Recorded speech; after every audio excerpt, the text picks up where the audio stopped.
ਇਕ ਓੰਕਾਰ ਸਤਨਾਮ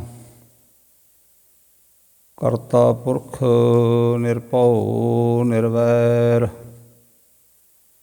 ਅਕਾਲ ਮੂਰਤ ਅਜੂਨੀ ਸੈਭੰ ਗੁਰ ਪ੍ਰਸਾਦ ਜਪ ਆਦਿ ਸਚ ਜੁਗਾਦ ਸਚ ਹੈ ਭੀ ਸਚ ਨਾਨਕ ਹੋਸੀ ਭੀ ਸਚ। ਤੇਰੇ ਕਮਨ ਕਮਨ ਗੁਣ ਕਹਿ ਕਹਿ ਗਾਵਾਂ ਤੂੰ ਸਾਹਿਬ ਗੁਣੀ ਨਿਧਾਨਾ। ਤੁਮਰੀ ਮਹਿਮਾ ਵਰਨ ਨ ਸਾਕੋ ਤੂੰ ਠਾਕੁਰ ਊਚ ਭਗਵਾਨਾ। ਜਿਹਵਾ ਏਕ ਕਮਨ ਗੁਣ ਕਹੀਐ ਬੇਸੁਮਾਰ ਬੇਅੰਤ ਸੁਆਮੀ। ਤੇਰੋ ਅੰਤ ਨ ਕਿਨਹੂੰ ਲਹੀਐ। ਤੇਰੇ ਕਮਨ ਕਮਨ ਗੁਣ ਕਹਿ ਕਹਿ ਗਾਵਾਂ ਤੂੰ ਸਾਹਿਬ ਗੁਣੀ ਨਿਧਾਨਾ। ਤੁਮਰੀ ਮਹਿਮਾ ਵਰਨ ਨ ਸਾਕੋ ਤੂੰ ਠਾਕੁਰ ਊਚ ਭਗਵਾਨਾ। ਤੇਰੇ ਗੁਣ ਬਹੁਤੇ ਮੈਂ ਏਕ ਨ ਜਾਣਿਆ ਮੈਂ ਮੂਰਖ ਕਿਛ ਦੀਜੈ। ਪ੍ਰਣਵਤ ਨਾਨਕ ਸੁਣ ਮੇਰੇ ਸਾਹਿਬਾ ਡੁੱਬਦਾ ਪੱਥਰ ਲੀਜੈ। ਤੇਰੇ ਕਮਨ ਕਮਨ ਗੁਣ ਕਹਿ ਕਹਿ ਗਾਵਾਂ ਤੂੰ ਸਾਹਿਬ ਗੁਣੀ ਨਿਧਾਨਾ। ਤੇਰੇ ਕਮਨ ਕਮਨ ਗੁਣ। ਸਤਨਾਮ ਸ੍ਰੀ ਵਾਹਿਗੁਰੂ ਸਾਹਿਬ ਜੀ। ਧਨਾਸਰੀ ਮਹੱਲਾ ਪੰਜਵਾ। ਜਾ ਕੋ ਹਰ ਰੰਗ ਲਾਗੋ ਇਸ ਜੁਗ ਮਹਿ ਸੋ ਕਹੀਅਤ ਹੈ ਸੂਰਾ। ਆਤਮ ਜਿਣੈ ਸਗਲ ਵਸ ਤਾਕੈ ਜਾ ਕਾ ਸਤਿਗੁਰ ਪੂਰਾ। ਜਾ ਕੋ ਹਰ ਰੰਗ ਲਾਗੋ ਇਸ ਜੁਗ ਮਹਿ ਸੋ ਕਹੀਅਤ ਹੈ ਸੂਰਾ। ਆਤਮ ਜਿਣੈ ਸਗਲ ਵਸ ਤਾਕੈ ਜਾ ਕਾ ਸਤਿਗੁਰ ਪੂਰਾ। ਠਾਕੁਰ ਗਾਈਐ ਆਤਮ ਰੰਗ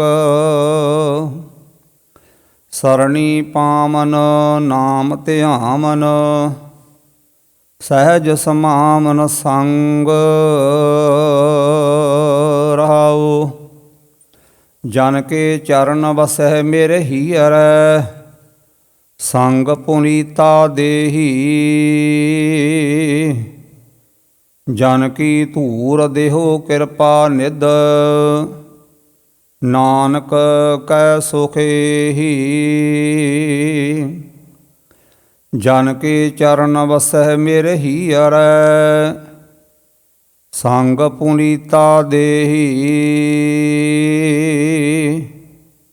ਜਨ ਕੀ ਧੂਰ ਦੇਹੋ ਕਿਰਪਾ ਨਿਧ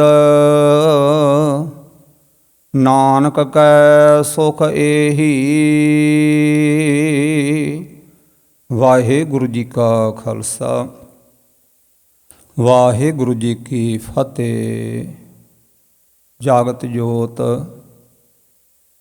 ਚਵਰ ਛਤਰ ਔਰ ਤਖਤ ਦੇ ਮਾਲਕ ਜਹਰਾ ਜਹੂਰ ਹਾਜ਼ਰਾ ਹਜੂਰ ਸਰਬ ਕਲਾ ਭਰਪੂਰ ਰਾਜਾਨ ਰਾਜ ਭਾਨਾਨ ਭਾਨ ਦੇਵਾਨ ਦੇਵ ਉਪਮਾ ਮਹਾਨ ਸਤਿਗੁਰੂ ਧੰਨ ਧੰਨ ਧੰਨ ਸਤਿਗੁਰੂ ਸ੍ਰੀ ਗੁਰੂ ਗ੍ਰੰਥ ਸਾਹਿਬ ਜੀ ਮਹਾਰਾਜ ਜੀ ਦੀ ਅਪਾਰ ਮਿਹਰ ਰਹਿਮਤ ਬਖਸ਼ਿਸ਼ ਦਾ ਸਦਕਾ ਸਤ ਸੰਗਤ ਦੀਆਂ ਘੜੀਆਂ ਨਸੀਬ ਹੋ ਰਹੀਆਂ ਹਨ। ਸਤ ਸੰਗਤ ਮੈਂ ਤਿਨ ਹੀ ਵਾਸਾ, ਜਿਨ ਕੋ ਧੁਰ ਲਿਖ ਪਾਈ ਹੈ। ਸਤਿਗੁਰਾਂ ਦੀ ਗੁਰਬਾਣੀ ਦਾ ਫਰਮਾਨ ਹੈ ਕਿ ਭਾਈ ਸਤ ਸੰਗਤ ਵਿੱਚ ਉਹਨਾਂ ਦਾ ਹੀ ਨਿਵਾਸ ਹੁੰਦਾ ਹੈ। ਉਹੀ ਗੁਰੂ ਦੇ ਪਿਆਰੇ ਸਤ ਸੰਗੀ ਪ੍ਰੇਮੀ ਨੇਮੀ ਆਉਂਦੇ ਹਨ, ਜਿਨ੍ਹਾਂ ਦੇ ਮਸਤਕ ਉੱਤੇ ਵਾਹਿਗੁਰੂ ਨੇ ਧੁਰ ਤੋਂ ਹੀ ਸ਼ੁਭ ਲੇਖ ਲਿਖੇ ਹਨ।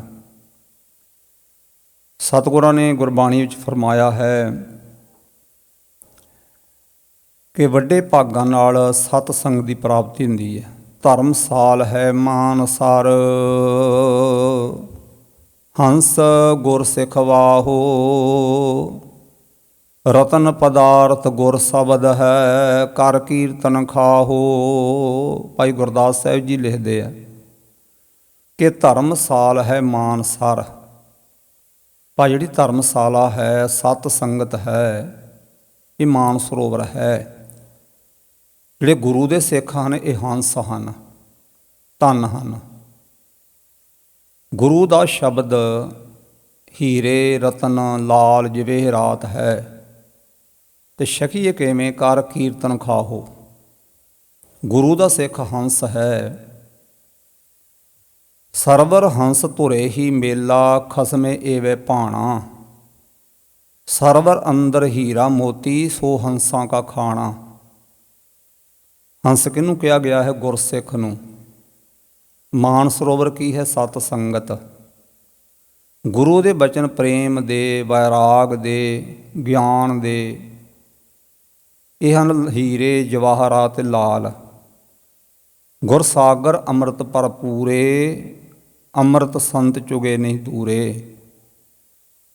ਗੁਰੂ ਮਾਨ ਸਰੋਵਰ ਹੈ ਤੇ ਗੁਰੂ ਦਾ ਸਿੱਖ ਹੰਸ ਹੈ, ਜਿਹੜਾ ਆ ਕੇ ਗੁਰੂ ਕੀ ਸੰਗਤ ਵਿੱਚ ਬੈਠ ਕੇ ਗੁਰੂ ਦੇ ਪਵਿੱਤਰ ਸ਼ਬਦਾਂ ਦੀ ਚੋਗ ਚੁਗਦਾ ਹੈ।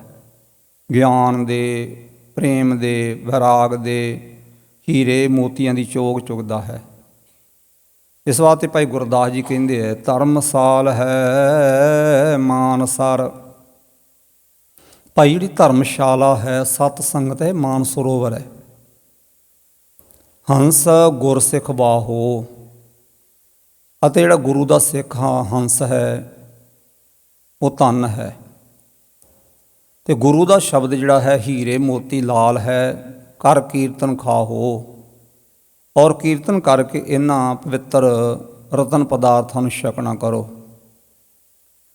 ਸਤਿਗੁਰਾਂ ਨੇ ਗੁਰਬਾਣੀ ਵਿੱਚ ਬੜਾ ਪਿਆਰਾ ਭਜਨ ਕੀਤਾ ਹੈ ਕਿ ਸਤ ਸੰਗਤ ਮੈਂ ਤਿਨ ਹੀ ਵਾਸਾ, ਜਿਨ ਕੋ ਧੁਰ ਲਿਖ ਪਾਈ ਹੈ।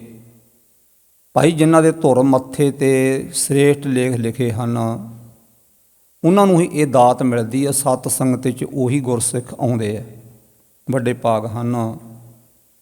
ਧੰਨ ਧੰਨ ਗੁਰੂ ਗ੍ਰੰਥ ਸਾਹਿਬ ਜੀ ਮਹਾਰਾਜ ਦੀ ਚਰਨ ਸਰਨ ਕਦਮ ਕਦਮ ਚੱਲ ਕੇ ਪਹੁੰਚੇ ਹੋਂ। ਗੁਰਬਾਣੀ ਦੇ ਵਿੱਚ ਫਰਮਾਨ ਹੈ ਕਿ ਭਾਈ ਜਿਨ੍ਹਾਂ ਦੇ ਮਸਤਕ ਉੱਤੇ ਚੰਗੇ ਭਾਗ ਤੇ ਚੰਗੇ ਲੇਖ ਲਿਖੇ ਹਨ, ਉਹ ਗੁਰੂ ਦਾ ਸਿੱਖ ਗੁਰੂ ਕੇ ਦਰ 'ਤੇ ਆਉਂਦਾ ਕਦਮ ਕਦਮ ਚੱਲ ਕੇ, ਔਰ ਗੁਰੂ ਉਹਨਾਂ 'ਤੇ ਕਿਰਪਾ ਕਰਦਾ ਹੈ। ਵੱਡੇ ਭਾਗਾਂ ਨਾਲ ਉਹਨਾਂ ਨੂੰ ਸਤ ਸੰਗ ਦੀ ਪ੍ਰਾਪਤੀ ਹੁੰਦੀ ਹੈ। ਸਤਿਗੁਰਾਂ ਨੇ ਮਿਹਰ ਕੀਤੀ ਹੈ, ਅੰਮ੍ਰਿਤ ਵੇਲੇ ਆਪਣੇ ਸੋਹਣੇ ਤਖਤਾਂ ਉੱਤੇ ਪ੍ਰਕਾਸ਼ਮਾਨ ਹੋ ਕੇ ਔਰ ਪਵਿੱਤਰ ਦਰਸ਼ਨ ਦੀਦਾਰ ਬਖਸ਼ੇ ਹਨ। ਇਲਾਹੀ ਹੁਕਮਨਾਮਾ ਗੁਰੂ ਮਹਾਰਾਜ ਨੇ ਬਖਸ਼ਿਸ਼ ਕੀਤਾ ਹੈ, ਜਿਹੜਾ ਆਪ ਨੇ ਸਰਵਣ ਕੀਤਾ ਹੈ। ਇਹ ਪਵਿੱਤਰ ਸ਼ਬਦ ਧੰਨ ਗੁਰੂ ਗ੍ਰੰਥ ਸਾਹਿਬ ਜੀ ਸੱਚੇ ਪਾਤਸ਼ਾਹ ਜੀ ਦੇ 679 ਔਰ 80 ਅੰਗ 'ਤੇ ਸੁਸ਼ੋਭਿਤ ਹੈ, ਜਿਹਦੀ ਆਪਾਂ ਰਲ ਮਿਲ ਕੇ ਵਿਚਾਰ ਕਰਨੀ ਹੈ। ਔਰ ਧੰਨ ਧੰਨ ਗੁਰੂ ਗ੍ਰੰਥ ਸਾਹਿਬ ਜੀ ਨੇ ਮਿਹਰ ਕੀਤੀ, ਅੰਮ੍ਰਿਤ ਵੇਲੇ ਤੋਂ ਸਜੇ ਦੀਵਾਨ ਵਿੱਚ ਇਲਾਹੀ ਬਾਣੀ ਦਾ ਨਿਤਨੇਮ, ਪੰਜ ਬਾਣੀਆਂ ਦਾ ਨਿਤਨੇਮ, ਸੁਖਮਨੀ ਸਾਹਿਬ ਦਾ ਜਾਪ, ਆਸਾ ਜੀ ਕੀ ਵਾਰ ਦਾ ਕੀਰਤਨ, ਉਪਰੰਤ ਲੜੀਵਾਰ ਗੁਰ ਸ਼ਬਦ ਦੀ ਵਿਚਾਰ ਆਪ ਨੇ ਸੁਣੀ ਹੈ। ਸਮੇਂ ਸਮੇਂ 'ਤੇ ਵੱਖ ਵੱਖ ਰਾਗੀ ਢਾਡੀ ਕਬੀਸ਼ਰ ਸਿੰਘਾਂ ਦੇ ਪਾਸੋਂ ਗੁਰ ਕਾ ਇਤਿਹਾਸ, ਇਲਾਹੀ ਬਾਣੀ ਦਾ ਕੀਰਤਨ ਸਰਵਣ ਕੀਤਾ ਆਪ ਨੇ। ਹੁਣ ਸਮਾਂ ਹੋ ਰਿਹਾ ਹੈ ਵਾਹਿਗੁਰੂ ਦੀ ਸਿਫਤੋ ਸਲਾਹ, ਪਰਮਾਤਮਾ ਦੀ ਉਪਮਾ ਕਰਨ ਦਾ। ਧੰਨ ਗੁਰੂ ਤੇਗ ਬਹਾਦਰ ਸਾਹਿਬ ਜੀ ਫਰਮਾਨ ਕਰਦੇ ਆ, ਸਰਬ ਧਰਮ ਮਾਨੋ ਤਿਹ ਕੀਏ, ਜਿਹ ਪ੍ਰਭ ਕੀਰਤ ਗਾਈ। ਸਮਝੋ ਭਾਈ, ਉਸ ਵਿਅਕਤੀ ਨੇ, ਉਸ ਗੁਰਸਿੱਖ ਨੇ ਸਾਰੇ ਹੀ ਧਰਮਾਂ ਦੇ ਕਰਮ ਕਰ ਲਏ ਜਿਹਨੇ ਵਾਹਿਗੁਰੂ ਦੀ ਉਸਤਤੀ, ਵਾਹਿਗੁਰੂ ਦੀ ਉਪਮਾ ਕਰ ਲਈ, ਜਿਹਨੇ ਪਰਮਾਤਮਾ ਦੇ ਗੁਣ ਗਾ ਲਏ। ਔਰ ਤੇਰੀ ਸਿਫਤ ਸਵਾਲਿਓ ਸਰੂਪ ਹੈ, ਜਿਨ ਕੀਤੀ ਤਿਸ ਪਾਰ ਲੰਘਾਈ। ਇਹ ਵਾਹਿਗੁਰੂ, ਤੇਰੀ ਸਿਫਤੋ ਸਲਾਹ, ਤੇਰੀ ਉਪਮਾ ਕਰਨੀ, ਜਿਹਨੇ ਕਰ ਲਈ ਇਹ ਸੁੰਦਰ ਉਪਮਾ ਤੇਰਾ ਰੂਪ ਹੀ ਹੈ। ਭਾਵ ਜਿਹੜੀ ਤੇਰੀ ਉਪਮਾ ਹੈ, ਤੇਰੀ ਕੀਰਤੀ ਹੈ, ਤੇਰਾ ਰੂਪ ਹੀ ਹੈ। ਤੇਰੀ ਸਿਫਤ ਸਵਾਲਿਓ ਸਰੂਪ ਹੈ। ਤੇਰੀ ਜਿਹੜੀ ਸਿਫਤ ਹੈ ਵਾਹਿਗੁਰੂ, ਇਹ ਸੁੰਦਰ ਹੈ ਅਤੇ ਤੇਰਾ ਹੀ ਰੂਪ ਹੈ। ਜਿਨ ਕੀਤੀ ਤਿਸ ਪਾਰ ਲੰਘਾਈ, ਜਿਹਨੇ ਵਾਹਿਗੁਰੂ ਦੀ ਉਪਮਾ ਕਰ ਲਈ, ਜਿਹਨੇ ਵਾਹਿਗੁਰੂ ਦੇ ਗੁਣ ਗਾ ਲਏ, ਉਹਨੂੰ ਇਹ ਪਰਮਾਤਮਾ ਦੀ ਸਿਫਤੋ ਸਲਾਹ, ਪਰਮਾਤਮਾ ਦੀ ਕੀਰਤੀ, ਪਰਮਾਤਮਾ ਦੇ ਗੁਣ ਪਾਰ ਕਰ ਦਿੰਦੀ ਹੈ। ਇਸ ਵਾਸਤੇ ਸਭ ਤੋਂ ਵੱਡਾ ਕਰਮ ਕੀ ਹੈ? ਵਾਹਿਗੁਰੂ ਦੀ ਸਿਫਤ ਕਰਨੀ। ਰੋਜ਼ ਹੀ ਆਪਾਂ ਪੜ੍ਹਦੇ ਹਾਂ ਗੁਰਬਾਣੀ ਵਿੱਚ ਕਿ ਭਾਈ ਸਤ ਕਲਯੁਗ ਦੇ ਵਿੱਚ ਕਲਮੈ ਇਹੋ ਪੁੰਨ ਗੁਣ ਗੋਬਿੰਦ ਗਾਹੇ। ਕਲਯੁਗ ਵਿੱਚ ਸਭ ਤੋਂ ਵੱਡਾ ਪੁੰਨ ਕੀ? ਜਿਹੜੇ ਵਾਹਿਗੁਰੂ ਦੇ ਗੁਣ ਗਾਉਣੇ ਹੈ, ਪਰਮਾਤਮਾ ਦੀ ਸਿਫਤੋ ਸਲਾਹ ਕਰਨੀ ਹੈ, ਵਾਹਿਗੁਰੂ ਦੀ ਕੀਰਤੀ ਕਰਨੀ ਹੈ। ਗੁਰਬਾਣੀ ਰਾਹੀਂ, ਕੀਰਤਨ ਰਾਹੀਂ ਪ੍ਰਭੂ ਦੀ ਕੀਰਤੀ, ਪ੍ਰਭੂ ਦਾ ਜਸ ਕਰਨਾ ਸਭ ਤੋਂ ਵੱਡਾ ਸ੍ਰੇਸ਼ਟ ਕਰਮ ਹੈ। ਕਲਯੁਗ ਦੀ ਇਹ ਭਗਤੀ ਹੈ। ਅੰਮ੍ਰਿਤ ਵੇਲੇ ਸਤਿਗੁਰਾਂ ਨੇ ਪਵਿੱਤਰ ਹੁਕਮਨਾਮਾ ਬਖਸ਼ਿਸ਼ ਕੀਤਾ ਹੈ, ਜੋ ਆਪ ਨੇ ਸ਼ਰਵਣ ਕੀਤਾ ਹੈ। ਇਸ ਪਵਿੱਤਰ ਸ਼ਬਦ ਦੀ ਵਿਚਾਰ ਗੁਰੂ ਮਹਾਰਾਜ ਬਖਸ਼ਿਸ਼ ਕਰ ਰਹੇ ਹੈ। ਜਿਉਂ ਬੁਲਾਏ ਤਿਉਂ ਬੋਲੀਐ, ਜਿਉਂ ਆਪ ਬੁਲਾਏ ਸੋਏ। ਜਿਵੇਂ ਵਾਹਿਗੁਰੂ ਕਿਰਪਾ ਕਰੇ, ਬੁਲਾਵੇਗਾ, ਸੁਣਾਵੇਗਾ, ਉਸੇ ਪ੍ਰਕਾਰ ਗੁਰੂ ਦੇ ਸ਼ਬਦ ਦੀ ਵਿਚਾਰ ਕਰਕੇ, ਸੁਣ ਕੇ ਆਨੰਦ ਪ੍ਰਾਪਤ ਕਰੀਏ ਜੀ। ਰਸਨਾ ਕਰੀਏ ਪਵਿੱਤਰ। ਪਿਆਰ ਨਾਲ ਸਾਰੀ ਸੰਗਤ ਬੋਲੋ ਜੀ, ਸਤਨਾਮ ਸ੍ਰੀ ਵਾਹਿਗੁਰੂ ਜੀ। ਧਨਾਸਰੀ ਮਹੱਲਾ ਪੰਜਵਾ। ਧਨਾਸਰੀ ਰਾਗ ਦੇ ਵਿੱਚ ਪੰਚਮ ਪਿਤਾ ਧੰਨ ਧੰਨ ਗੁਰੂ ਅਰਜਨ ਦੇਵ ਸਾਹਿਬ ਜੀ ਸੱਚੇ ਪਾਤਸ਼ਾਹ, ਜਿਨ੍ਹਾਂ ਦੇ ਬਾਰੇ ਭੱਟਾਂ ਨੇ ਬੜਾ ਸੁੰਦਰ ਫਰਮਾਨ ਕੀਤਾ ਹੈ। ਗੁਰ ਅਰਜਨ ਪ੍ਰਤੱਖ ਹਰ, ਤਤ ਵਿਚਾਰ ਜਹੇ ਮਥੁਰਾ। ਜਗ ਤਾਰਨ ਕੋ ਅਵਤਾਰ ਬਨਾਇਓ, ਜਪਿਓ ਜਿਨ ਅਰਜਨ ਦੇਵ ਗੁਰੂ। ਫਿਰ ਸੰਕਟ ਜੋਨ ਗਰਭ ਨ ਆਇਓ। ਧੰਨ ਸ੍ਰੀ ਗੁਰੂ ਅਰਜਨ ਦੇਵ ਸਾਹਿਬ ਜੀ ਮਹਾਰਾਜ ਪ੍ਰਤੱਖ ਪਰਮੇਸ਼ਰ ਦਾ ਸਰੂਪ ਪੰਜਵੇਂ ਨਾਨਕ ਜੀ ਬਖਸ਼ਿਸ਼ ਕਰ ਰਹੇ ਹੈ। ਸਿੱਖਾਂ ਨੇ ਬੇਨਤੀ ਕੀਤੀ, ਮਾਰੇ ਅਸਲੀ ਸੂਰਮਾ ਕੌਣ ਹੈ? ਹਰੇਕ ਯੁੱਗ ਦੇ ਵਿੱਚ ਹਰੇਕ ਧਰਮ ਦੇ ਗ੍ਰੰਥਕਾਰਾਂ ਨੇ, ਇਤਿਹਾਸਕਾਰਾਂ ਨੇ ਔਰ ਕਵੀ ਜਨਾਂ ਨੇ ਵੱਖ-ਵੱਖ ਤਰ੍ਹਾਂ ਦੇ ਸੂਰਮਿਆਂ ਦਾ ਜ਼ਿਕਰ ਕੀਤਾ ਹੈ। ਔਰ ਜਦੋਂ ਅਸੀਂ ਗੁਰਬਾਣੀ ਪੜ੍ਹਦੇ ਹਾਂ, ਨਿਤਨੇਮ ਕਰਦੇ ਹਾਂ, ਉਹਦੇ ਵਿੱਚ ਵੀ ਗੁਰੂ ਨਾਨਕ ਦੇਵ ਜੀ ਨੇ ਫਰਮਾਨ ਕੀਤਾ, ਗਾਵਹਿ ਜੋਧ ਮਹਾਂਬਲ ਸੂਰਾ, ਗਾਵਹਿ ਖਾਣੀ ਚਾਰੇ। ਗਾਉਂਦੇ ਹਨ ਵਾਹਿਗੁਰੂ ਤੈਨੂੰ ਯੋਧੇ, ਮਹਾਂਬਲੀ, ਸੂਰਮੇ। ਤੇਰੀ ਉਪਮਾ ਗਾਉਂਦੇ ਹੈ, ਤੇਰੇ ਗੁਣ ਗਾਉਂਦੇ ਹੈ। ਉਹ ਵੀ ਤੇਰੇ ਪਾਸੋਂ ਹੀ ਵਾਹਿਗੁਰੂ ਤਾਕਤ ਤੇ ਬਲ ਮੰਗਦੇ ਹੈ। ਕਲਗੀਧਰ ਜੀ ਨੇ ਲਿਖਿਆ ਹੈ, ਤੈਥੋਂ ਹੀ ਬਲ ਰਾਮ ਲੈ, ਨਾਲ ਬਾਣਾ ਦਹਿ ਸਰ ਧਾਇਆ। ਤੇ ਤੋਂ ਹੀ ਬਲ ਲੈ ਕੇ, ਸ਼ਕਤੀ ਲੈ ਕੇ, ਨਾਲ ਬਾਣਾ ਦਹਿ ਦਸਕਾਇਆ। ਜਿਹੜਾ ਦਹਿਸਰ ਸੀ, ਰਾਵਣ ਸੀ, ਉਹਨੂੰ ਮਾਰਨਾ ਕੀਤਾ ਹੈ ਵਾਹਿਗੁਰੂ ਤੇ ਤੋਂ ਸ਼ਕਤੀ ਲੈ ਕੇ। ਤੈਥੋਂ ਹੀ ਬਲ ਕ੍ਰਿਸ਼ਨ ਲੈ, ਕੰਸ ਕੇਸੀ ਪਕੜ ਗਿਰਾਇਆ।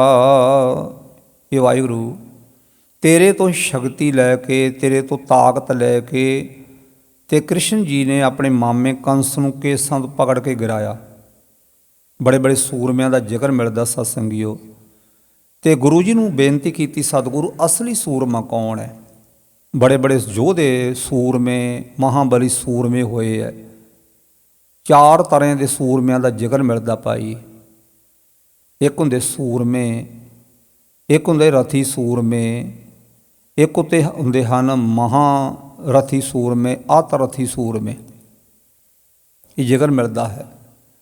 ਇਤਿਹਾਸਕਾਰਾਂ ਨੇ, ਗ੍ਰੰਥਾਕਾਰਾਂ ਨੇ 4 ਤਰ੍ਹਾਂ ਦੇ ਸੂਰਮਿਆਂ ਦਾ ਜ਼ਿਕਰ ਕੀਤਾ ਹੈ। ਸੂਰਮਾ, ਰਥੀ ਸੂਰਮਾ, ਮਹਾਰਥੀ ਅਤੇ ਆਤਰਥੀ ਸੂਰਮਾ। ਕਹਿੰਦਾ ਜਿਹੜਾ ਆਪਣੇ ਬਰਾਬਰ ਦੇ ਨਾਲ ਲੜੇ ਉਹਨੂੰ ਸੂਰਮਾ ਕਿਹਾ ਗਿਆ ਹੈ। ਆਪਣੇ ਦੇ ਬਰਾਬਰ ਦੇ ਨਾਲ ਲੜੇ, ਭਾਵ ਕਿ ਤਾਕਤ 'ਚ ਦੋਨੋਂ ਇੱਕੋ ਜਿਹੇ ਹੋਣ। ਜਿਵੇਂ ਕ੍ਰੀਚਕ ਦਾ ਅਤੇ ਭੀਮਸੈਨ ਦਾ ਜੰਗ ਦਾ ਜ਼ਿਕਰ ਮਿਲਦਾ ਹੈ ਦੁਆਪਰ ਵਿੱਚ। ਸ਼ਕਤੀ ਵਿੱਚ, ਤਾਕਤ ਵਿੱਚ ਦੋਨੋਂ ਇੱਕੋ ਜਿਹੇ।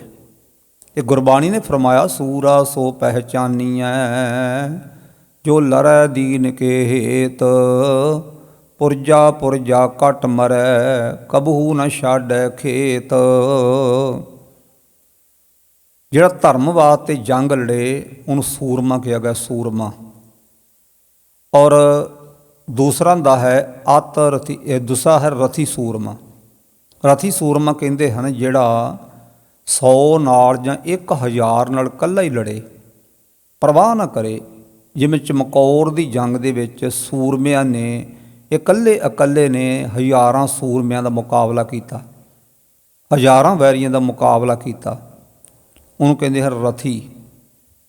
ਔਰ ਇਸੇ ਪ੍ਰਕਾਰ ਮਹਾਰਥੀ ਸੂਰਮੇ ਜਿਹੜੇ 1000 ਸੂਰਮੇ ਨਾਲ ਭਿੜ ਪੈਣ, ਲੜ ਪੈਣ, ਪਰਵਾਹ ਨਾ ਕਰਨ, ਉਹਨੂੰ ਕਹਿੰਦੇ ਹਨ ਮਹਾਰਥੀ। ਅਤੇ ਆਤਰਥੀ ਸੂਰਮਾ ਜਿਹੜਾ 10,000 ਦੇ ਨਾਲ ਲੜ ਪਵੇ, ਪਰਵਾਹ ਨਾ ਕਰੇ। ਚਮਕੌਰ ਸਾਹਿਬ ਦਾ ਜੰਗ ਚੱਲ ਰਿਹਾ ਸੀ, 10 ਲੱਖ ਤੋਂ ਉੱਤੇ ਬੈਰੀਆਂ ਦਾ ਘੇਰਾ ਸੀ। ਕਲਗੀਧਰ ਜੀ ਮਹਾਰਾਜ ਆਪਣੇ ਸੂਰਮਿਆਂ ਨੂੰ ਬੜੀ ਵਿਉਂਤ ਨਾਲ, ਬੜੇ ਤਰੀਕੇ ਨਾਲ ਲੜਾ ਰਹੇ ਸੀ। 8 ਦੇ ਗਰੁੱਪ ਬਣਾ ਕੇ ਕਿਲ੍ਹੇ ਦੇ ਵਿੱਚੋਂ ਮਹਾਰਾਜ 8 ਬਾਹੀਆਂ ਤੋਂ ਹੀ ਇਹ ਜੰਗ ਲੜ ਰਹੇ ਸੀ। 5 ਦੇ ਜਥੇ ਬਣਾ ਕੇ ਤੇ ਗੁਰੂ ਜੀ ਬਾਹਰ ਭੇਜਦੇ ਹੈ। ਸੂਰਮੇ ਹਜ਼ਾਰਾਂ ਬੈਰੀਆਂ ਨੂੰ ਜ਼ਖਮੀ ਕਰਦਿਆਂ, ਸੈਂਕੜਿਆਂ ਨੂੰ ਮਾਰਦਿਆਂ ਸ਼ਹੀਦੀਆਂ ਪਾ ਰਹੇ ਆ। ਕਲਗੀਧਰ ਜੀ ਦੇ ਚਰਨਾਂ ਦੇ ਵਿੱਚ ਹਾਜ਼ਰ ਹੋਏ ਹਨ ਭਾਈ ਮੋਹਕਮ ਸਿੰਘ ਜੀ। ਬੇਨਤੀ ਕੀਤੀ ਸਤਿਗੁਰੂ, ਆਪ ਨੇ ਫਰਮਾਇਆ ਹੈ ਇੱਕ ਬਚਨ ਕਿ 1.25 ਲੱਖ ਸੇ ਏਕ ਲੜਾਊਂ ਤਬੈ ਗੋਬਿੰਦ ਸਿੰਘ ਨਾਮ ਕਹਾਊਂ। ਕਿ 1.25 ਲੱਖ ਨਾਲ ਕੱਲੇ ਸੂਰਮੇ ਨੂੰ ਲੜਾਵਾਂਗਾ ਅਤੇ ਤਾਂ ਆਪਣਾ ਨਾਮ ਗੋਬਿੰਦ ਸਦਾਵਾਂਗਾ। ਸਤਿਗੁਰੂ ਮੇਰੀ ਬੇਨਤੀ ਹੈ ਕਿ ਮੈਂ ਜੰਗ ਵਿੱਚ ਇਕੱਲਾ ਜਾਣਾ ਚਾਹੁੰਦਾ, ਤੁਸੀਂ 5 ਦੇ ਜਥੇ ਭੇਜ ਰਹੇ ਹੋ ਅਤੇ ਮੇਰੀ ਇੱਛਾ ਹੈ ਤੁਹਾਡੇ ਬਚਨ ਪੂਰੇ ਕਰਾਂ। ਕਲਗੀਧਰ ਜੀ ਅਤੀ ਪ੍ਰਸੰਨ ਹੋਏ, ਥਾਪੜਾ ਦਿੱਤਾ, ਭਾਈ ਮੋਹਕਮ ਸਿੰਘ ਸਾਹਿਬ ਜੀ ਨੂੰ ਤਿਆਰ ਕੀਤਾ ਅਤੇ ਗੜ੍ਹੀ ਦਾ ਦਰਵਾਜ਼ਾ ਖੁੱਲ੍ਹਿਆ। ਲੱਖਾਂ ਬੈਰੀਆਂ ਦੇ ਵਿੱਚ ਚੀਰਦੇ ਹੋਏ ਭਾਈ ਮੋਹਕਮ ਸਿੰਘ ਜੀ ਬੈਰੀਆਂ ਨੂੰ ਮਾਰਦਿਆਂ, ਕੱਟਦਿਆਂ, ਵੱਢਦਿਆਂ, ਬੇਅੰਤ ਬੈਰੀਆਂ ਨੂੰ ਮਾਰ ਕੇ, ਬੇਅੰਤ ਨੂੰ ਜ਼ਖਮੀ ਕਰਕੇ, ਅੰਤ ਨੂੰ ਪੁਰਜਾ ਕੱਟ ਮਰੇ ਕਬੂ ਨਾ ਛਾਡੇ ਖੇਤ। ਉਹ ਵੀ ਸੂਰਮੇ ਹੋਏ ਸਤਸੰਗੀਓ। ਅਤੇ ਇਸੇ ਪ੍ਰਕਾਰ ਆਤਰਤੀ ਸੂਰਮੇ, ਲੱਖਾਂ ਦੇ ਨਾਲ ਲੜਦਿਆਂ ਇਕੱਲਾ ਸੂਰਮਾ ਸ਼ਹੀਦੀ ਪਾ ਜਾਵੇ, ਉਹਨੂੰ ਕਿਹਾ ਗਿਆ ਹੈ। ਇਸੇ ਪ੍ਰਕਾਰ ਸੂਰਮਾ ਉਹਨੂੰ ਕਿਹਾ ਗਿਆ ਹੈ ਜਿਹੜਾ ਮਨ ਉੱਤੇ ਕਾਬੂ ਪਾ ਲਵੇ। ਮਨ ਜੀਤੈ ਜਗ ਜੀਤ, ਆਪਣੇ ਮਨ ਉੱਤੇ ਫਤਿਹ ਪਾ ਲਵੇ। ਦੂਸਰਾ ਜਿਹੜਾ ਸੂਰਮਾ ਹੈ ਉਹਦਾ ਜ਼ਿਕਰ ਮਿਲਦਾ ਸਤਸੰਗੀ ਰਥੀ। ਰਥੀ ਉਹ ਹੁੰਦਾ ਜਿਹੜਾ ਸਰੀਰ ਨੂੰ ਔਗਣਾਂ ਤੋਂ ਬਚਾ ਕੇ ਰੱਖੇ, ਔਗਣਾਂ ਤੋਂ, ਸਰੀਰ ਕਰਕੇ ਔਗਣਾਂ ਤੋਂ ਬਚਿਆ ਰਵੇ, ਉਹਨੂੰ ਕਿਹਾ ਗਿਆ ਹੈ ਰਥੀ ਸੂਰਮਾ। ਔਰ ਜਿਹੜਾ ਆਪਣੇ ਮਨ ਦੇ ਫੁਰਨਿਆਂ ਨੂੰ ਕਾਬੂ ਪਾ ਲਵੇ, ਫੁਰਨਿਆਂ ਉੱਤੇ ਵਸੀਕਾਰ ਕਰ ਲਵੇ, ਉਹਨੂੰ ਕਿਹਾ ਗਿਆ ਹੈ ਮਹਾਬਲੀ ਸੂਰਮਾ।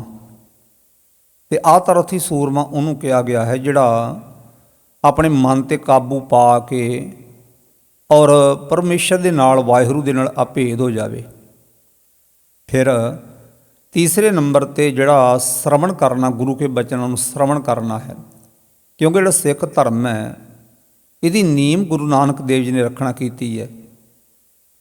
ਸਤਿਗੁਰੂ ਗੁਰੂ ਨਾਨਕ ਦੇਵ ਜੀ ਮਹਾਰਾਜ ਨੇ ਸਿੱਖ ਧਰਮ ਦੀ ਨੀਂਹ ਰੱਖੀ ਹੈ। ਔਰ 3 ਇਹਦੇ ਥੰਮ ਹਨ, 3 ਥੰਮ।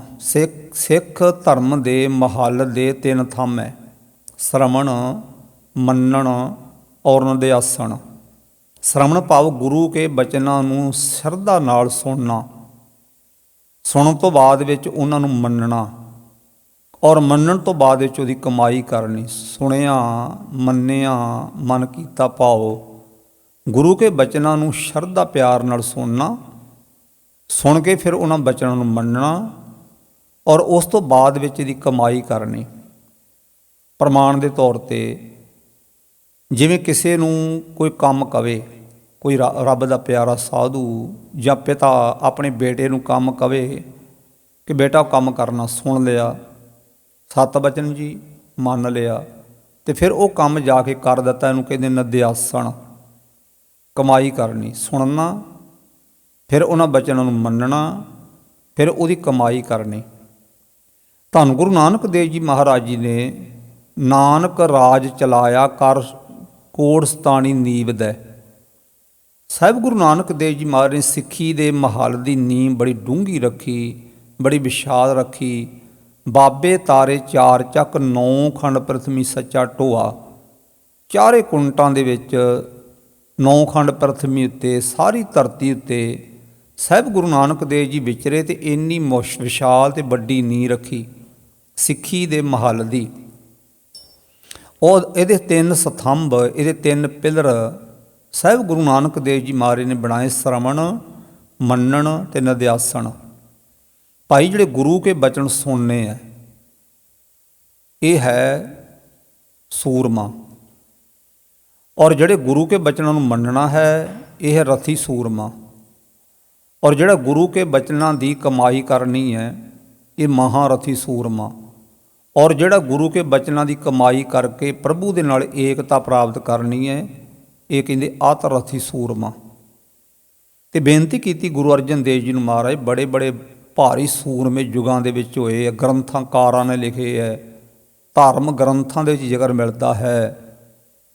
ਜਿਵੇਂ ਰਾਮ ਚੰਦਰ ਜੀ ਦੇ ਵੇਲੇ ਜ਼ਿਕਰ ਮਿਲਦਾ ਹੈ ਨਲ ਅਤੇ ਨੀਲ ਸੂਰਮੇ, ਹਨੂਮਾਨ ਵਰਗੇ ਸੂਰਮੇ।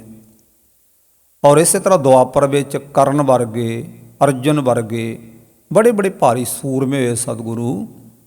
ਅਤੇ ਅਸਲੀ ਸੂਰਮਾ ਕੌਣ ਹੁੰਦਾ ਹੈ? ਸਤਿਗੁਰੂ ਕਿਰਪਾ ਕਰੋ ਤਾਂ ਸਾਹਿਬ ਗੁਰੂ ਅਰਜਨ ਦੇਵ ਸਾਹਿਬ ਜੀ ਸੱਚੇ ਪਾਤਸ਼ਾਹ ਜੀ ਮਿਹਰ ਕਰਦੇ ਹੈ ਕਿ ਅਸਲੀ ਸੂਰਮਾ ਕੌਣ ਹੈ। ਜਾ ਕੋ ਹਰ ਰੰਗ ਲਾਗੋ ਇਸ ਜੁਗ ਮਹਿ, ਸੋ ਕਹੀਅਤ ਹੈ ਸੂਰਾ। ਗੁਰੂ ਅਰਜਨ ਦੇਵ ਜੀ ਫਰਮਾਨ ਕਰਦੇ, ਭਾਈ ਜਾਕੋ ਦਾ ਭਾਵ ਜਿਸ ਗੁਰੂ ਦੇ ਪਿਆਰੇ ਨੂੰ, ਜਿਸ ਗੁਰਸਿੱਖ ਨੂੰ, ਜਿਸ ਗੁਰੂ ਦੇ ਸੇਵਕ ਨੂੰ, ਕਉ ਦਾ ਅਰਥ ਨੂੰ, ਹਰ ਰੰਗ ਲਾਗੋ ਇਸ ਯੁਗ ਮੈਂ, ਇਸ ਕਲਯੁਗ ਵਿੱਚ ਮਾਨਸ ਜਨਮ ਦੇ ਅੰਦਰ ਜਿਸ ਨੂੰ ਵਾਹਿਗੁਰੂ ਦੇ ਨਾਮ ਦਾ ਰੰਗ ਪ੍ਰੇਮ ਲੱਗ ਜਾਵੇ। ਰੰਗ ਦਾ ਅਰਥ ਪ੍ਰੇਮ। ਰੋਜ਼ ਹੀ ਗੁਰੂ ਦਾ ਸਿੱਖ ਸ੍ਰੀ ਜਪਜੀ ਸਾਹਿਬ ਦਾ ਪਾਠ ਕਰਦਾ ਹੈ। ਇਹ ਗੁਰੂ ਦੇ ਸਿੱਖ ਦੀ ਜੀਵਨ ਦੀ ਬੁਨਿਆਦ ਹੈ, ਗੁਰੂ ਦੇ ਸਿੱਖ ਦੇ ਜੀਵਨ ਦਾ ਆਧਾਰ ਹੈ। ਇਹ ਗੁਰੂ ਨਾਨਕ ਦੇਵ ਦੀ ਉਂਗਲੀ ਹੈ ਭਾਈ, ਸ੍ਰੀ ਜਪਜੀ ਸਾਹਿਬ ਦਾ ਪਾਠ। ਅਤੇ ਮਹਾਕਵੀ ਭਾਈ ਸੰਤੋਖ ਸਿੰਘ ਜੀ, ਉਹਨਾਂ ਨੇ ਇੱਕ ਸਟੀਕ ਲਿਖੀ ਹੈ ਜਿਹਦਾ ਨਾਮ ਰੱਖਿਆ ਗਰਭ-ਗੰਜਨੀ। ਗਰਭ-ਗੰਜਨੀ ਦਾ ਅਰਥ ਹੈ ਜਿਹੜੀ ਹੰਕਾਰ ਨੂੰ ਚਕਨਾਚੂਰ ਕਰ ਦੇਵੇ। ਘਣ ਸਿਆਮ ਨਾਮ ਦਾ ਇੱਕ ਪੰਡਤ, ਉਹਨੇ ਸ੍ਰੀ ਜਪਜੀ ਸਾਹਿਬ ਦੇ ਅਰਥ ਲਿਖੇ ਆ। ਵੈਸੇ ਤਾਂ ਬਹੁਤ ਬੜੇ ਬੜੇ ਵਿਦਵਾਨਾਂ ਨੇ 300 ਦੇ ਕਰੀਬ ਸਟੀਕ ਕੀਤੇ ਸ੍ਰੀ ਜਪਜੀ ਸਾਹਿਬ ਜੀ ਦੇ। ਮੁਸਲਮਾਨ ਵੀਰਾਂ ਨੇ, ਸਨਾਤਨ ਮਤ ਦੇ ਵੀਰਾਂ ਨੇ, ਹੋਰ ਬੇਅੰਤ ਵਿਦਵਾਨਾਂ ਨੇ ਇਹ ਸ੍ਰੀ ਜਪਜੀ ਸਾਹਿਬ ਦੇ ਅਰਥ ਲਿਖੇ। ਅੰਗਰੇਜ਼ਾਂ ਨੇ ਵੀ ਲਿਖੇ ਹੈ। ਔਰ ਇਸੇ ਪ੍ਰਕਾਰ ਇੱਕ ਰਜਨੀਸ਼ ਹੋਇਆ, ਉਸਨੇ ਵੀ ਲਿਖੇ ਅਰਥ ਸ੍ਰੀ ਜਪਜੀ ਸਾਹਿਬ ਜੀ ਦੇ। ਔਰ ਘਣ ਸਿਆਮ ਨਾਮ ਦਾ ਇੱਕ ਪੰਡਤ ਸੀ, ਉਹਨੇ ਆਪਣੀ ਮਤ ਮੁਤਾਬਕ ਸ੍ਰੀ ਜਪਜੀ ਸਾਹਿਬ ਦੇ ਅਰਥ ਲਿਖੇ ਅਤੇ ਬਹੁਤ ਅਨਰਥ ਕੀਤੇ। ਗੁਰਬਾਣੀ ਨੂੰ ਤਰੋੜ ਮਰੋੜ ਕੇ ਉਹਦੇ ਜਿਹੜੇ ਅਰਥ ਸੀ ਇਹ ਕੀਤੇ ਉਸਨੇ। ਔਰ ਮਹਾਰਾਜਾ ਜਿਹੜਾ ਨਾਭੇ ਵਾਲਾ ਮਹਾਰਾਜਾ ਪਟਿਆਲੇ ਵਾਲਾ, ਇਹਨਾਂ ਨੇ ਇਹ ਜਦੋਂ ਸੁਣਿਆ, ਜੀਂਦ ਆਦਿਕ ਦੇ ਰਾਜੇ ਮਹਾਰਾਜੇ, ਔਰ ਇਹਨਾਂ ਨੇ ਜਦੋਂ ਇਹ ਅਰਥ ਸੁਣੇ ਤਾਂ ਉਹਨਾਂ ਨੇ ਕਿਹਾ ਕਵੀ ਭਾਈ ਸੰਤੋਖ ਸਿੰਘ ਜੀ ਨੂੰ ਕਿ ਇਸ ਪੰਡਤ ਦਾ ਤੁਸੀਂ ਹੰਕਾਰ ਦੂਰ ਕਰੋ, ਬੜਾ ਹੰਕਾਰਿਆ ਪੰਡਤ ਹੈ। ਇਹਨੇ ਅਰਥ ਕੀਤੇ ਹੈ ਅਤੇ ਅਨਰਥ ਬਹੁਤ ਕੀਤੇ ਉਹਦੇ ਵਿੱਚ। ਗੁਰਬਾਣੀ ਨੂੰ ਤਰੋੜ ਮਰੋੜ ਕੇ ਉਹਦੇ ਅਰਥ ਪੇਸ਼ ਕੀਤੇ ਹੈ। ਕਵੀ ਭਾਈ ਸੰਤੋਖ ਸਿੰਘ ਜੀ ਨੇ ਰਾਜੇ ਉਦੇ ਸਿੰਘ ਦੇ ਕਹਿਣ 'ਤੇ ਸ੍ਰੀ ਜਪਜੀ ਸਾਹਿਬ ਦੇ ਜਿਹੜੇ ਅਰਥ ਹੈ ਲਿਖਣੇ ਸ਼ੁਰੂ ਕੀਤੇ। ਉਹਨਾਂ ਬੜੀ ਡੂੰਘਾਈ ਨਾਲ, ਬੜੀ ਵਿਦਵਤਾ ਦੇ ਨਾਲ ਗੁਰਮਤਿ ਦੀ ਰੋਸ਼ਨੀ ਵਿੱਚ ਸ੍ਰੀ ਜਪਜੀ ਸਾਹਿਬ ਦਾ ਸਟੀਕ ਕੀਤਾ। ਔਰ ਉਹਦੇ ਵਿੱਚ ਲਿਖਦਿਆਂ ਉਹਨਾਂ ਇੱਕ ਬਚਨ ਲਿਖਿਆ ਹੈ ਕਿ ਸਿੱਖ ਹੋਇ ਗਇਓ ਗੁਰੂ ਕੋ ਜਪਜੀ ਕੰਠ ਨਾ ਕੀਨੋ, ਤੰਦੁਲ ਬਿਨ ਤੁਖ ਕਾਮ ਕੇ ਤੈਸੇ ਸਿੱਖ ਕੋ ਚੀਨ। ਕਹਿੰਦੇ ਗੁਰੂ ਦਾ ਹੋਵੇ ਸਿੱਖ ਔਰ ਜਪਜੀ ਸਾਹਿਬ ਦਾ ਪਾਠ ਜ਼ਬਾਨੀ ਯਾਦ ਨਾ ਹੋਵੇ, ਉਹ ਸਮਝੋ ਇੱਦਾਂ ਦਾ ਸਿੱਖ ਹੈ ਜਿਵੇਂ ਚੌਲਾਂ ਤੋਂ ਬਿਨਾਂ ਫੱਕ ਹੁੰਦੀ ਹੈ। ਤੰਦੁਲ ਬਿਨ ਤੁਖ ਕਾਮ ਕਹੇ, ਤੰਦੁਲ ਕਹੀਏ ਚੌਲ, ਅਤੇ ਇਸੇ ਪ੍ਰਕਾਰ ਤੋਂ ਫੱਕ ਕਿਹੜੇ ਕੰਮ ਦੀ ਹੈ? ਚੌਲ ਵਿੱਚ ਹੈ ਹੀ ਨਹੀਂ, ਅਤੇ ਫੱਕ ਪਰਾਲੀ ਆਦਿਕ ਕਿਸ ਕੰਮ ਦੀ ਹੈ? ਤੈਸੇ ਸਿੱਖ ਕੋ ਚੀਨ, ਅਤੇ ਇੱਦਾਂ ਹੀ ਸਿੱਖ ਨੂੰ ਸਮਝੋ ਜਿਹਨੂੰ ਜਪਜੀ ਸਾਹਿਬ ਦਾ ਪਾਠ ਹੀ ਯਾਦ ਨਹੀਂ, ਜਿਸ ਨੂੰ ਸ੍ਰੀ ਜਪਜੀ ਸਾਹਿਬ ਦੀ ਕੰਠ ਹੀ ਨਹੀਂ। ਬੇਨਤੀ ਕਰਦੇ ਹਾਂ, ਸ੍ਰੀ ਜਪਜੀ ਸਾਹਿਬ ਦੀ ਬਾਣੀ ਸਭ ਤੋਂ ਮਹਿੰਗੀ ਬਾਣੀ ਹੈ। ਆਮ ਤੌਰ 'ਤੇ ਜਦੋਂ ਕੋਈ ਗੁਰਸਿੱਖ ਨੂੰ ਪੁੱਛੋ, ਕਿਸੇ ਪ੍ਰੇਮੀ ਨੂੰ ਪੁੱਛੋ ਕਿ ਨਿਤਨੇਮ ਕਰਦੇ ਹੋ? ਹਾਂ ਬਾਬਾ ਜੀ ਜਪਜੀ ਸਾਹਿਬ ਪੜ੍ਹ ਲਈਦਾ। ਜਾਪ ਸਾਹਿਬ ਨਹੀਂ, ਉਹ ਤਾਂ ਬਹੁਤ ਮਹਿੰਗਾ, ਨਹੀਂ ਪੜ੍ਹਿਆ ਜਾਂਦਾ। ਅਤੇ ਬੇਨਤੀ ਕਰਦੇ ਹਾਂ ਕਿ ਜਾਪ ਸਾਹਿਬ ਦੀ ਬਾਣੀ ਇੱਕ ਲਗਾਤਾਰ ਇੱਕ ਲੈ ਦੇ ਵਿੱਚ ਮਹਾਰਾਜ ਨੇ ਲਿਖੀ, ਅਤੇ ਬੜੀ ਆਨੰਦਮਈ ਬਾਣੀ ਹੈ। ਬੜੀ ਤੇਜ਼ ਚਾਲ ਨਾਲ ਚੱਲਣ ਵਾਲੀ ਇਹ ਬਾਣੀ ਹੈ। ਅਰੂਪ ਹੈ ਲੂਪ ਹੈ, ਜੂ ਹੈ ਭੇਊ ਹੈ, ਲੇਖ ਹੈ ਭੇਖ ਹੈ, ਨਾਮ ਹੈ ਕਾਮ ਹੈ, ਧੇ ਹੈ ਪੇ ਹੈ। ਇਹਨੂੰ ਪੜ੍ਹ ਕੇ ਵੇਖੋ ਕਦੇ। ਇਹ ਬਾਣੀ ਜਦੋਂ ਪੜ੍ਹਦੇ ਹਾਂ, ਨਮਸਤੁੰ ਕਾਲੇ ਨਮਸਤੁੰ ਕਿਰਪਾਲੇ ਨਮਸਤੁੰ ਰੂਪੇ ਨਮਸਤੁੰ ਨੂਪੇ ਨਮਸਤੁੰ ਭੇਖੇ ਨਮਸਤੁੰ ਲੇਖੇ। ਆਨੰਦਮਈ ਬਾਣੀ ਸਤਿ ਸੰਗੀਓ, ਆਨੰਦਮਈ ਬਾਣੀ। ਅਤੇ ਮੈਂ ਬੇਨਤੀ ਕਰ ਰਿਹਾ ਸੀ, ਜਪਜੀ ਸਾਹਿਬ ਦੀ ਬਾਣੀ ਸਭ ਤੋਂ ਮਹਿੰਗੀ ਬਾਣੀ ਹੈ ਭਾਈ।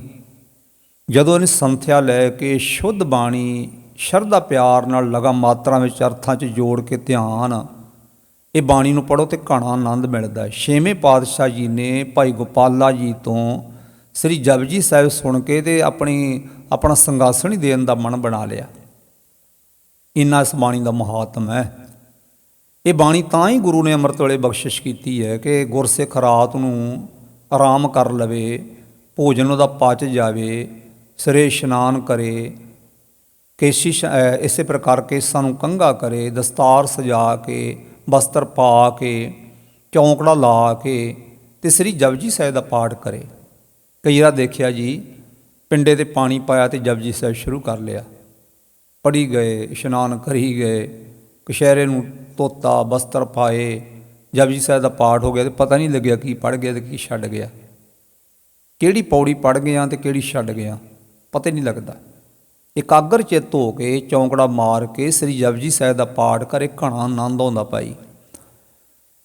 ਇਸ ਪਵਿੱਤਰ ਬਾਣੀ ਵਿੱਚ ਇੱਕੋ ਜਿਹੀਆਂ ਪੌੜੀਆਂ ਹਨ, ਮਾੜਾ ਜਿਹਾ ਧਿਆਨ ਵਿਸਰਿਆ ਅਤੇ ਪੌੜੀ ਰਹਿ ਗਈ, ਪਤਾ ਨਹੀਂ ਕਿਹੜੀ ਪੌੜੀ ਛੱਡ ਗਿਆ। ਸੁਣਿਆ ਵਾਲੀਆਂ 4 ਪੌੜੀਆਂ, ਮੰਨੇ ਵਾਲੀਆਂ 4 ਪੌੜੀਆਂ, ਇਸੇ ਪ੍ਰਕਾਰ ਤੂੰ ਸਦਾ ਸਲਾਮਤ 4 ਪੌੜੀਆਂ, ਸੰਖ ਜਪ, ਸੰਖ ਮੂਰਖ, ਅਸੰਖ ਨਾਵ।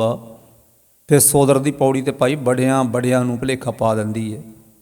3 ਪੌੜੀਆਂ ਸੋਦਰ ਦੀਆਂ ਜਪਜੀ ਸਾਹਿਬ ਦੇ ਵਿੱਚ, ਰਹਿਰਾਸ ਸਾਹਿਬ ਦੇ ਵਿੱਚ, ਅਤੇ ਆਸਾ ਰਾਗ ਦੀ ਆਰੰਭਤਾ ਦੇ ਵਿੱਚ ਇਹ ਪਵਿੱਤਰ ਪੌੜੀਆਂ ਹਨ। ਮਾੜਾ ਜਿਹਾ ਧਿਆਨ ਵਿਸਰਿਆ ਅਤੇ ਪਤਾ ਨਹੀਂ ਕਿਹੜੀ ਪੌੜੀ 'ਤੇ ਕਿੱਥੋਂ ਪੜ ਗਿਆ। ਫਿਰ ਮੁੰਦਾ ਸੰਤੋਖ ਔਰ ਭੁਗਤ ਗਿਆਨ, ਤੀਸਰੀ ਪੌੜੀ ਏਕਾ ਮਾਈ, ਚੌਥੀ ਪੌੜੀ ਆਸਣ ਲੋਏ ਲੋਏ ਭੰਡਾਰ। ਪਤਾ ਨਹੀਂ ਕਿਹੜੀ ਪੜ੍ਹ ਗਿਆ ਅਤੇ ਕਿਹੜੀ ਛੱਡ ਗਏ।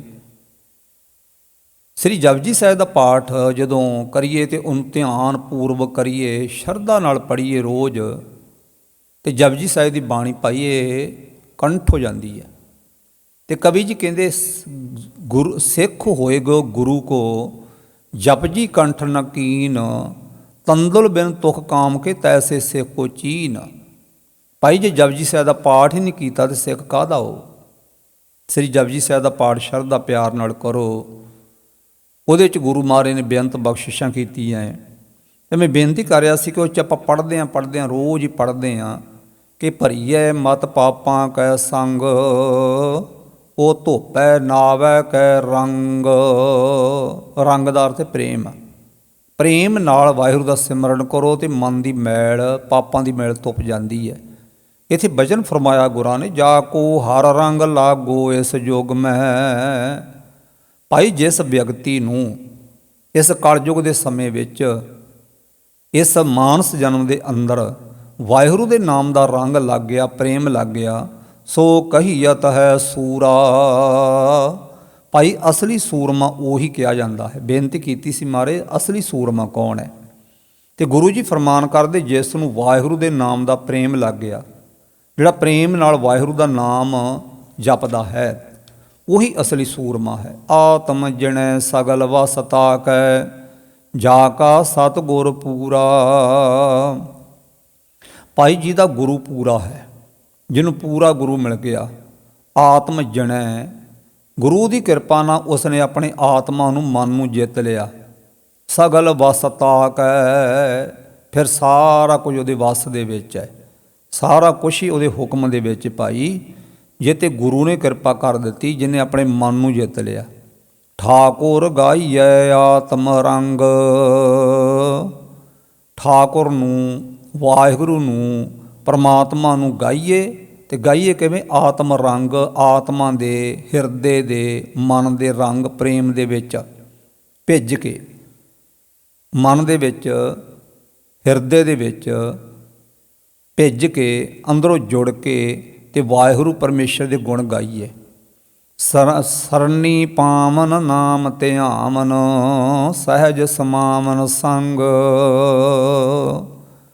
भाई जिहड़े प्रेम नाल वाहिगुरू के गुण गाउंदे है, अंदरों भिज के वाहिगुरू के गुण गाउंदे है, सरनी पावन, जिहड़े वाहिगुरू की शरण, गुरु की शरण पै जांदे है, ते शरण पै के नाम ध्यामन, जिहड़े वाहिगुरू का परमेश्वर का नाम ध्याउंदे है, सहज समावन संग, वो सहजे ही सुते ही परमात्मा दे वाहिगुरू दे रंग विच, प्रेम दे विच वाहिगुरू दे नाल समा जांदे है, अभेद हो जांदे है। रहाओ विश्राम दे के धन गुरु अर्जन देव सही सच्चे पातशाह मेहर करते हैं। जन के चरण वसै मेरे हीर, संग पुनीता देही। जन शब्द जिहड़ा इस संस्कृत का शब्द होवे तां इहदे अर्थ बनदे सेवक। जन का भाव सेवक, और जे शब्द होवे फारसी का तां इहदे अर्थ जिहड़े हन ये बनदे है इस्त्री। जिवें आपां पढ़दे हां सत्ता और बलवंडा जी गुरमुख प्यारे, उन्हां दी वार विच आपां पढ़दे हां, बलवंड खीवी नेक जान जिस बहुत ही छाओ पतराली। उत्थे जिहड़ा जन शब्द है इहदा भाव अर्थ है इस्त्री। जिहड़ी धन माता खीवी जी है, ते सत्ता बलवंडा जी कहते बहुत नेक इस्त्री है। बलवंड खीवी नेक जान जिस बहुत ही छाओ पतराली। और गुरु नानक देव जी सच्चे पातशाह तिलंग राग दे शब्द विच पहले शब्द विच ही मेहर करदे, जन पिसर पदर बिरादरां कस नेस दस्तंगीर। जन पिसर पदर बिरादरां, माँ प्यो और संबंधी, और जन दा अर्थ इस्त्री। ये कोई भी अंत नूं तुहाडे सहायक नहीं होणगे, बांह नहीं फड़नगे। भाव है कि जिथे संस्कृत का शब्द संस्कृत का भाव आवे उत्थे सेवक का अर्थ है, जिथे फारसी का शब्द आवे तो उहदे विच इहदे अर्थ हन इस्त्री। जन के चरण वसै मेरे हीर, जिहड़े वाहिगुरू दे प्यारे है, वाहिगुरू दे सेवक है, उन्हां दे चरण मेरे हिरदे च वस जाण। हुण सवाल पैदा होएगा कि जनां दे चरण हिरदे च किवें वसण? चरण का भाव है कि मार्ग, जिहड़े मार्ग उत्ते वाहिगुरू दे प्यारे चलदे आ। संत का मार्ग धर्म की पौड़ी, को वड भागी पाए। इत्थे जन दा इत्थे चरणां दा अर्थ भाव है कि जिहड़े मार्ग उत्ते भगती सेवा सिमरन बंदगी दे मार्ग उत्ते चलदे है, वो मार्ग वो उपदेश मेरे मन च वस जावे। ਜਾਂ ਸਾਹਿਬ ਗੁਰੂ ਅਰਜਨ ਦੇਵ ਸਹੀ ਸੱਚੇ ਪਾਤਸ਼ਾਹ ਜੀ ਮਹਾਰਾਜ ਆਪਣੇ ਗੁਰਦੇਵ ਪਿਤਾ ਸਾਹਿਬ ਗੁਰੂ ਰਾਮਦਾਸ ਸਹੀ ਸੱਚੇ ਪਾਤਸ਼ਾਹ ਜੀ ਉਹਨਾਂ ਦਾ ਜ਼ਿਕਰ ਕਰਦੇ ਕਿ ਉਹਨਾਂ ਦੇ ਚਰਨ ਮੇਰੇ ਹਿਰਦੇ 'ਚ ਵਸ ਜਾਣ। ਜਿਹੜੇ ਵਾਹਿਗੁਰੂ ਦੇ ਪਿਆਰੇ ਸੇਵਕ ਧੰਨ ਧੰਨ ਸ੍ਰੀ ਗੁਰੂ ਰਾਮਦਾਸ ਸਾਹਿਬ ਜੀ ਮਹਾਰਾਜ, ਉਹਨਾਂ ਦੇ ਚਰਨ ਮੇਰੇ ਹਿਰਦੇ 'ਚ ਵਸ ਜਾਣ। ਸੰਗ ਪੁਨੀਤਾ ਦੇਹੀ, ਉਹਨਾਂ ਦੀ ਸੰਗਤ ਕਰੀਏ ਇਹ ਦੇਹੀ ਪਵਿੱਤਰ ਹੋ ਜਾਂਦੀ ਹੈ। ਕਬੀਰ ਸੰਤ ਕੀ ਗੈਰ ਨਾ ਛੱਡ ਛੋਡੀਐ, ਮਾਰਗ ਲਾਗਾ ਜਾਓ, ਪੇਖਤ ਹੀ ਪੁਨੀਤ ਹੋਏ, ਭੇਟਤ ਜਪੀਐ ਨਾਓ। ਕਹਿੰਦੇ ਜਿਹੜੇ ਵਾਹਿਗੁਰੂ ਦੇ ਪਿਆਰੇ ਆ ਨਾ, ਉਹਨਾਂ ਦਾ ਕਦੇ ਵੀ ਗੈਲ ਨਾ ਛੱਡੋ, ਉਹਨਾਂ ਦਾ ਪੱਲਾ ਨਾ ਛੱਡੋ, ਉਹਨਾਂ ਦੇ ਪਿੱਛੇ ਲੱਗੇ ਰਹੋ, ਉਹਨਾਂ ਦੀ ਸੰਗਤ ਕਰੀ ਜਾਓ। ਕਿਤੇ ਉਹਨਾਂ ਦੀ ਸੰਗਤ ਮਿਲ ਜਾਏ ਤੇ ਇਹ ਦੇਹ ਹੀ ਪਵਿੱਤਰ ਹੋ ਜਾਂਦੀ ਹੈ। ਐਸਾ ਗੁਰੂ ਮਹਾਰਾਜ ਜੀ ਫਰਮਾਨ ਕਰਦੇ ਹੈ ਕਿ ਉਹਨਾਂ ਪਿਆਰਿਆਂ ਦੀ ਸੰਗਤ ਮਿਲ ਜਾਏ। ਸੰਗ ਪੁਨੀਤਾ ਦੇਹੀ, ਕਿਤੇ ਉਹਨਾਂ ਦੀ ਸੰਗਤ ਮਿਲ ਜਾਏ, ਗੁਰੂ ਦੇ ਪਿਆਰਿਆਂ ਦੀ, ਨਾਮ ਰਸੀਆਂ ਦੀ, ਸਾਧੂਆਂ ਸੰਤਾਂ ਦੀ ਸੰਗਤ ਮਿਲ ਜਾਏ ਤਾਂ ਇਹ ਦੇਹੀ ਵੀ ਪਵਿੱਤਰ ਹੋ ਜਾਂਦੀ ਭਾਈ। ਜਾਨਕੀ ਧੂਰ ਦੇਹੋ ਕਿਰਪਾ ਨਿਧ, ਨਾਨਕ ਕੈ ਸੁਖ ਏਹੀ। ਸਾਹਿਬ ਗੁਰੂ ਅਰਜਨ ਦੇਵ ਸਾਹਿਬ ਜੀ ਸੱਚੇ ਪਾਤਸ਼ਾਹ ਇਸ ਪਵਿੱਤਰ ਸ਼ਬਦ ਦੀ ਸਮਾਪਤੀ ਤੇ ਮਿਹਰ ਕਰਦੇ ਆ। ਜਨ ਕੀ ਧੂਰ ਦੇਹੋ ਕਿਰਪਾ ਨਿਧ, ਇਹ ਕਿਰਪਾ ਦੇ ਖਜ਼ਾਨੇ ਵਾਹਿਗੁਰੂ ਆਪਣੇ ਪਿਆਰਿਆਂ ਗੁਰਸਿੱਖਾਂ ਦੀ, ਪਿਆਰਿਆਂ ਸੰਤਾਂ ਦੀ, ਪਿਆਰਿਆਂ ਸਾਧੂਆਂ ਦੀ, ਪਿਆਰੇ ਸਤ ਸੰਗੀਆਂ ਦੀ ਚਰਨਾਂ ਦੀ ਧੂੜ ਦਿਓ। ਗੁਰਸਿੱਖਾਂ ਕੀ ਹਰ ਧੂੜ ਦੇਹ, ਹਮ ਪਾਪੀ ਭੀਗਤ ਪਾਹੇ।